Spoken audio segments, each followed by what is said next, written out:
ये रक्तपात शांति और अहिंसा की नीति पर चलने वाले उन्हीं गांधी जी के कारण हुआ जिन्होंने अपने प्रत्येक भाषण और लेख में क्रांतिकारियों की निंदा की।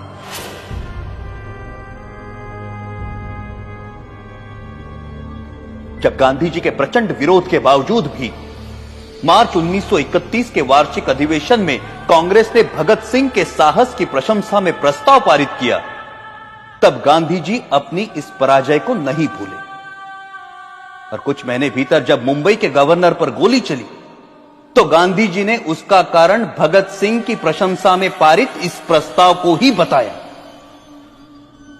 सुभाष चंद्र बोस ने गांधी जी के इस कथन का विरोध किया। परिणाम स्वरूप गांधी जी सुभाष बोस को भी अपना शत्रु समझने लगे।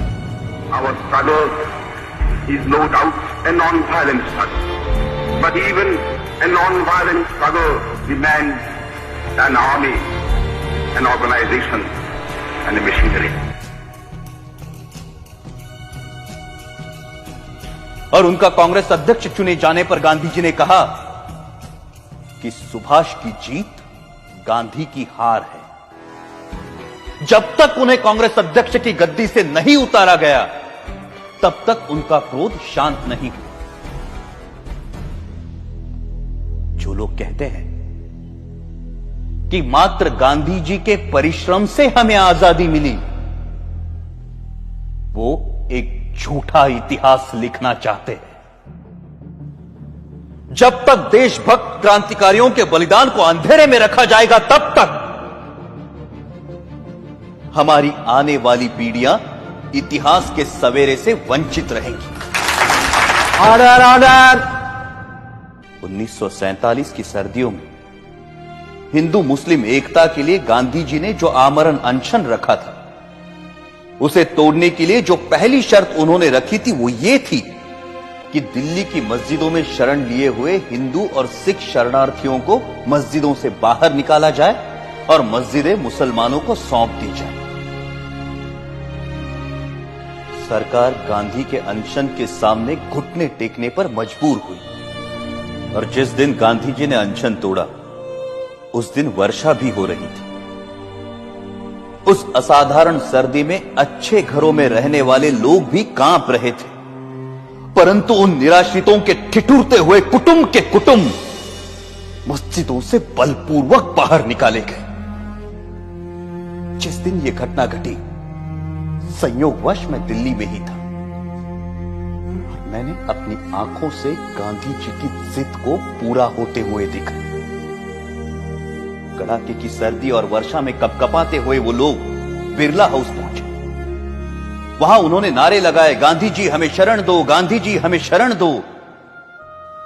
परंतु उस भव्य भवन में रह रहे गांधी जी तक उन निराश्रितों की पुकार नहीं पहुंची। यह मर्मस्पर्शी दृश्य जिसे देखकर कठोर से कठोर मनुष्य का हृदय भी द्रवित हो जाए, मैंने स्वयं अपनी आंखों से देखा है। क्या उन निराश्रितों ने अपनी मर्जी से उन मस्जिदों में डेरे डाले थे? क्या गांधी जी को उन विषम परिस्थितियों की कल्पना नहीं थी जिनसे बाध्य होकर वो बदनसीब उन मस्जिदों में शरण लेने को मजबूर हुए थे? यदि उन मस्जिदों को खाली कराया जाना उचित था तो पाकिस्तान के मंदिर खाली कराकर हिंदुओं को सौंपने की मांग गांधी जी ने क्यों नहीं रखी? यदि वो ऐसा करते तभी यह सिद्ध होता कि गांधी जी निष्पक्षता से हिंदू मुस्लिम एकता के इच्छुक थे। परंतु गांधी जी ने पाकिस्तान और वहां के मुसलमानों के सामने अपना अनशन खोलने के लिए एक भी शर्त नहीं रखी, क्योंकि अपने अनुभव से उन्हें मालूम था कि उनके अनशन का जिन्ना और उनके अनुयायियों पर कोई असर नहीं पड़ता। गांधी जी ने अपने अनशन से भारत सरकार द्वारा पाकिस्तान सरकार को 55 करोड़ रुपए ना देने के निर्णय को भी पलटवाया, जबकि उन्हें भली भांति पता था कि इस रकम का प्रयोग पाकिस्तान भारत के विरुद्ध चल रहे युद्ध में अपनी विजय के लिए करेगा। वो अनेकों बार जिन्ना से मिलने गए और सदा उन्हें जिन्ना भाई अथवा कायदे आजम कहकर संबोधित किया। लेकिन एक भी ऐसा अवसर नहीं आया जब जिन्ना ने उनसे सहयोग की इच्छा प्रकट की हो।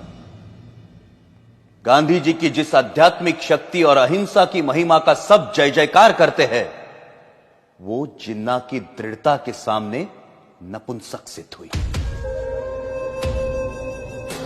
जब गांधी जी को यह दिखाई दे चुका था कि वो अपनी आध्यात्मिक शक्ति से जिन्ना को प्रभावित नहीं कर सकते, तो उन्हें अपनी नीति